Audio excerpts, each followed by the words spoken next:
नमस्ते नमस्कार जय हिंद साथियों, आप सभी का स्वागत है आपके अपने चैनल ज्ञानी बाबा में। मैं दुर्गेश सर आप लोगों के लिए लेकर आया हूँ क्लास 10th हिंदी का मॉडल पेपर ना। इसको हम बहुत ही अच्छे तरीके से आपको समझाएंगे कि कितने नंबर का ऑब्जेक्टिव पूछा जाता है और कितने नंबर का सब्जेक्टिव प्रश्न ना। तो आइए देखते हैं। मातृभाषा हिंदी है, फुल मार्क्स जो है कितना है 100 का है, ठीक है। फुल मार्क्स कितना है 100 है ना। आपको समय जो मिलेगा वो 3 घंटे और 15 मिनट का टाइम मिलेगा, ठीक है। तो 3 घंटे 15 मिनट का टाइम मिलेगा। टोटल नंबर ऑफ क्वेश्चंस जो है 106 रहेंगे ना। तो इसमें देखिए कुल प्रश्नों की संख्या कितना है 106 है।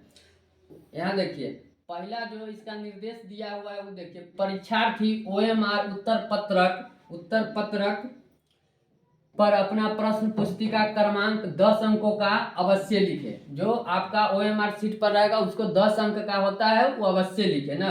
परीक्षार्थी यथासंभव अपने शब्दों में ही उत्तर दे। तीसरा पॉइंट है इसमें क्या कि दाहिने और हाशिए पर दिए हुए अंक पूर्णांक निर्दिष्ट करते हैं। आपके जो प्रश्न दिए रहेंगे सबके सामने उसका नंबर दिया रहता है ना। 4 नंबर में क्या है कि प्रश्नों को ध्यान पूर्वक पढ़ने के लिए परीक्षार्थियों को 15 मिनट का अतिरिक्त समय दिया गया है। परीक्षार्थी को जो अतिरिक्त समय दिया जाता है कितने 15 मिनट के लिए। अगला बात जो है 5वां नंबर पॉइंट, इसको भी देखते चलिए कि यह प्रश्न पुस्तिका 2 खंडों में है, खंड अ और एवं खंड ब, ठीक है। तो अब अगला पॉइंट क्या है कि खंड अ में 100 वस्तुनिष्ठ प्रश्न होते हैं। खंड अ जो है उसमें 100 वस्तुनिष्ठ प्रश्न पूछे जाते हैं, जिसमें से केवल 50 का उत्तर देना रहता है, ठीक है। उत्तर देने पर प्रथम 50 उत्तरों का ही मूल्यांकन किया जाएगा। इसका मतलब ये है कि जैसे कि आप 1 से लेके अगर 50 तक बनाते हैं प्रश्न तो उसका मूल्यांकन किया जाएगा।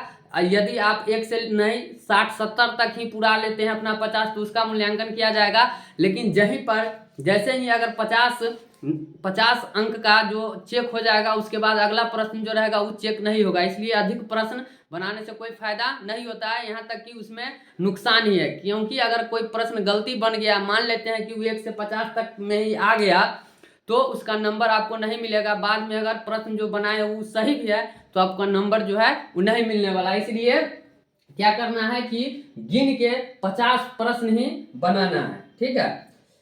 उसके बाद क्या है कि देखिए यहाँ से किसी प्रकार के इलेक्ट्रॉनिक उपकरण का प्रयोग पूर्णतः वर्जित रहता है, वो तो आप सभी जानते ही हैं। देखिए प्रश्न संख्या 1 से 100 तक के प्रत्येक वस्तुनिष्ठ प्रश्न के साथ 4 विकल्प जो दिए गए हैं, जिनमें से कोई एक सही है, ठीक है। इन 100 प्रश्नों में से किन्हीं 50 प्रश्नों के उत्तर अपने द्वारा चुने गए सही विकल्प को OMR उत्तर पत्रक में चिन्हित करें। जैसे कि प्रश्न दिया हुआ है ना 1 नंबर, बाबा साहेब अम्बेडकर संपूर्ण वांग्मय भारत सरकार के कल्याण मंत्रालय द्वारा कितने खंडों में प्रकाशित किए, ठीक है। तो इसी प्रकार से प्रश्न रहेगा, इसमें से कोई एक सही है जिसको कि आपको क्या करना रहता है OMR सीट में रंगना होता है, ठीक है। तो 1 से जो है वो हमारा 100 प्रश्न जो होगा वो ऑब्जेक्टिव टाइप होगा। इसी प्रकार से दिया रहता है, आपके एग्जाम में भी ऐसे ही प्रश्न दिए होंगे, ठीक है। आप दिखाते हैं क्या कि सब्जेक्टिव जो प्रश्न है वो कैसे पूछे जाते हैं। और आइए देखते हैं 100 तक क्या होगा हमारा ऑब्जेक्टिव MCQ प्रश्न ना। उसके बाद हमारा जो खंड ब है स्टार्ट हो जाएगा और उसमें आपको सब्जेक्टिव प्रश्न दिया रहता है खंड ब में। देखिए यहाँ से 100 पुर गया। उसके बाद यहाँ देखिए क्या दिया हुआ है विषयनिष्ठ प्रश्न। यहाँ से आपका दीर्घोत्तरीय और क्या है लघुत्तरीय स्टार्ट हो जाता है। जैसे कि निम्नलिखित गद्यांशों में से किसी एक गद्यांश को पढ़कर नीचे दिए गए प्रश्नों के उत्तर दे। प्रत्येक प्रश्न 2 अंक का होगा। जैसे कि क में गद्यांश दिया हुआ है, 2 गो गद्यांश दिया रहता है क और ख। तो दोनों में से जो आपको अच्छा लगता है, जो समझ में आ रहा है उसको आप बना सकते हैं ना। दोनों में से किसी एक का ही उत्तर देना है। देखिए आप ख में भी एक गद्यांश दिया हुआ है तो इसको हम लोग पढ़ के इसका जो है आंसर मतलब उत्तर अपना दे सकते हैं, ठीक है। फिर गद्यांश जो है वो 20 नंबर का पूछा जाता है, 2 गद्यांश ना। वैसे अब देखिए यहाँ पर भी निम्नलिखित गद्यांशों में से किसी एक गद्यांश को पढ़कर नीचे दिए गए प्रश्नों के उत्तर देना। प्रत्येक प्रश्न 2 अंक के होंगे। इसमें भी क गद्यांश है एक और एक क्या है, ख है। तो इस दोनों में से जो आपको सुविधा हो, आप अच्छे तरीका से जिस गद्यांश को पढ़ के समझ सकते हैं उसे बनाने का प्रयास कीजिएगा। ऐसा नहीं कि दोनों गद्यांश आप बनाते हैं तो आपका जो है अधिक नंबर मिलेगा ना। दोनों गद्यांश में दो ऑप्शन है, उसमें से किसी एक को आप चुन के बना सकते हैं। ठीक है, उसके बाद क्या आता है 3 नंबर में जो प्रश्न है कि निम्नलिखित में से किसी एक विषय पर दिए गए संकेत बिंदुओं के आधार पर लगभग 250 से 300 शब्दों में निबंध लिखना है ना।